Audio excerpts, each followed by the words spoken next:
What's going on, everybody? It's your host, Dear Pats Nation writer, Dear Football Fanatics host, Matthew Garcia. Every Friday, I'm going to be sitting down here and bringing the breaking news, play analysis from every single week in the NFL world. I am excited to announce that I will be hosting this channel alongside with Dear Football Fanatics and Dear Pats Nation host Ray Rout. So today, we only got a few topics to talk about, so let's get this thing through. First off, David Irving getting suspended. What the hell, man? What is up with these Cowboy players, alright, that get suspended? It seems like every year a Dallas Cowboy member gets suspended. He was suspended for 4 games for the substance abuse policy that they have in the NFL, and he's only 24 years old. This is his second time going in the year, especially on a contract year. He's being suspended for drugs, and it seems ridiculous. I mean, I don't know the whole everything to the story, but if it's weed, dude, guys, players, high school players, especially high school players, college players, you name it, get off the weed, as Stephen A. Smith always says. Get off the weed. It makes no sense. This guy is so important to the team, to the defense also. I think he's a top 15 defensive lineman, D-end in the league. He is so young and so talented. He's like 6'4", 260 pounds, something crazy. But he's a beast, and I don't understand why he has to do stuff like this. And another thing, Martavius Bryant with the Raiders is looking to get suspended for a 4-game suspension also. He was traded in the offseason during the NFL draft from the Pittsburgh Steelers to the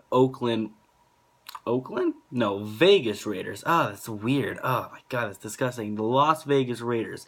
So that it just seems like all these young, talented players are doing stupid stuff. It makes no sense. And, someone especially with so much importance to the team, I feel like they don't care about their team. And it makes no sense. Another thing, this is breaking news. I think this is one of the best signings Dallas has ever made. Alright, Zach Martin getting a 6-year, $86 million deal, $40 million guaranteed, with a $20 million signing bonus. This is absolutely astonishing. This is such a need for their team. If they did not re-sign Zach Martin, who has been to the Pro Bowl 4 consecutive years out of the 4 years he's been in the NFL, if they did not re-sign him, they don't have any success coming in the future, which I believe they do. I believe they are Super Bowl contenders this year.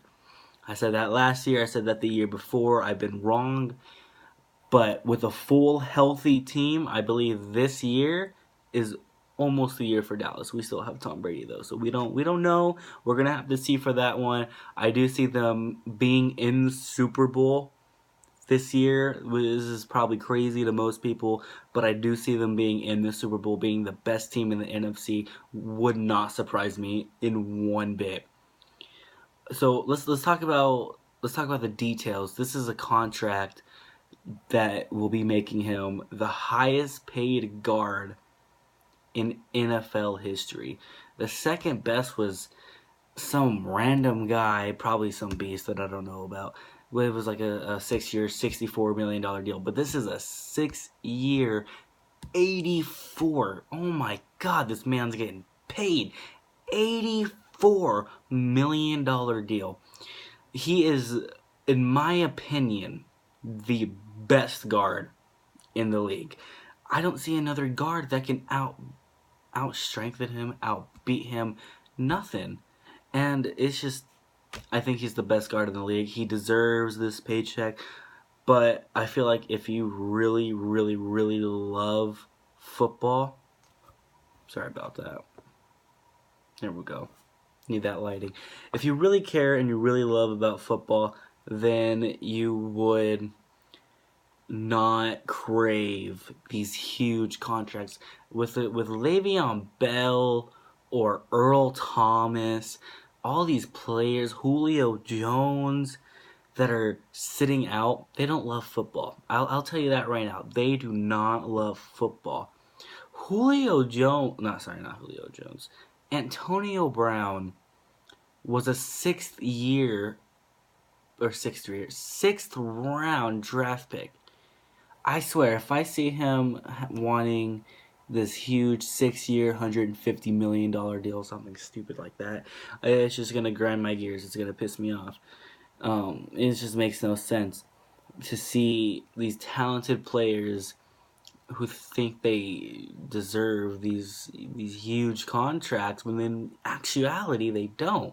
They really don't. You know, players like Le'Veon Bell, I don't think he's worth a 6-year, $100+ million contract. I think there's only a few players, like 2, 3 players in the league that are worth that kind of money. That's being Tom Brady, Sean Lee of the Dallas Cowboys, and maybe Hightower on the Patriots. You know, not many players are deserving of $100 million+ contracts. Even Jimmy Garoppolo shouldn't have been paid that type of money. It makes no sense. Another thing, Dez. Let's talk about some Dez Bryant, because I feel like no one's really talking about him for some reason. Top 5 receiver in the league still. Makes no sense. He can go up. He can still get away from receivers. He can still do this. He can still do that. He is a top 5 receiver in the league. My problem with Dez is that he turned down the Ravens. I can see why, because they don't really have, a true quarterback, a Super Bowl ready quarterback.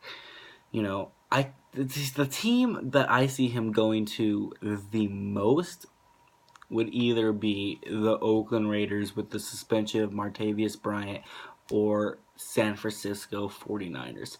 If he went to the 49ers with Jimmy G and the head coaches there and that great defense they got going on, that's a Super Bowl ready team. That is a team that will be ready this year to go up against Dallas in the NFC East. NFC East in the NFC. That is a Super Bowl ready team. And I believe if Dez went there, that would be crazy. Another place I can see Dez going is the Patriots. The Patriots love taking these washed up players that no one really thinks about anymore. Look at Randy Moss. Look at him. If you think about Randy Moss, where he was with the Tennessee Titans, in that 2006 season, we picked him up. We traded for him. He was slow. He couldn't get away from receivers. Where do we hear that now? We hear that from Dez Bryant. He can't get away from receivers. Now, if we had him on this team with Julian Edelman getting suspended, don't even get me started on that, but with Julian Edelman getting suspended and with not the best receiving core, we put him on that. That is a red zone threat. That is a deep threat. That is someone who will go up and get the ball. The Patriots have none of those players. We haven't had someone like that since Randy Moss or Aaron Dobson. I think Aaron Dobson was a fantastic, fast, strong, tall receiver. I don't know what happened to him. I don't know why we got rid of him. But with Dez, that would be the best. That would be one of the best quarterback and receiver duos, with him either going to the 49ers with a young, talented, highest paid quarterback in NFL history, Jimmy Garoppolo, or with Tony Romo.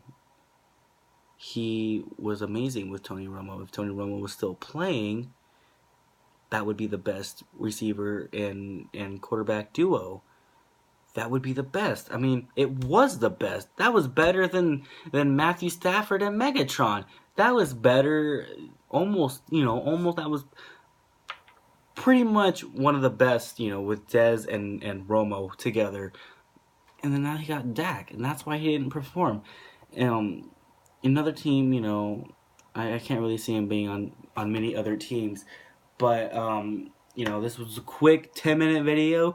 I just want to say thank you, Ray Rout, for giving me this opportunity to host the Dear Football Fanatics. I'm going to be here every single week, every single day, with breaking news, with play analysis.